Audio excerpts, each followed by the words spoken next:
One of the reasons that people are low in iron is because their bodies don't have the ability to absorb iron. Sometimes we're iron deficient in our Christianity because we are not absorbing iron from other people. We've got defenses up and guards up, and like nobody can come within like a 5-foot radius of your actual heart and the things that are happening in there. So people ask you, how you're doing? Good.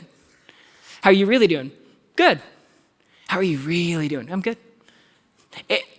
So we don't allow people to get into our lives. And so you need to give people permission to speak into your life. And I know that might be hard for some of us, but we got to be careful that we don't build an impenetrable fortress around us where people can't speak truth into our lives, because it is one of the ways God desires us to be able to grow. I encourage you to think of it in this way of giving people explicit permission to call you out, to call out sin in your life, to call out your bluff, to call out the issue that you're struggling with. Like, give people that you trust permission to do that.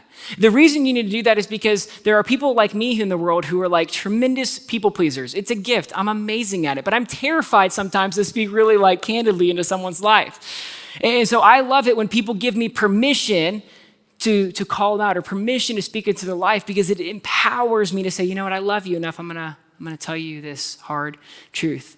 There's someone who does an amazing job at this, and I didn't tell him about it before I would say it because there's no way he'd let me do it. But Chris Coley, one of our worship leaders, many of you guys know, is the best person I've ever met at doing this. I can't even count how many times he's told me, like, we'll talk about something, we're just walking through, he's asking for advice, and at the very end, every single time he says, hey man, if I'm off on something, call me out. He says, like, if I'm ever off on anything, I want you to say something. I want you to call me out. And oh my gosh, that helps me so much, because it now says, okay, he wants me to speak into his life. He's given me that permission and that access. And here's the thing, give trusted people permission, not everybody, right? I'm not telling you to let the world into your life. I'm not telling you to let social media into your life or some random friend that you've never met or you don't know. Like, I'm saying trusted people that you know have a good heart, that have a desire to love you and to see you walk with Jesus. Those are key people that you need to allow into your life.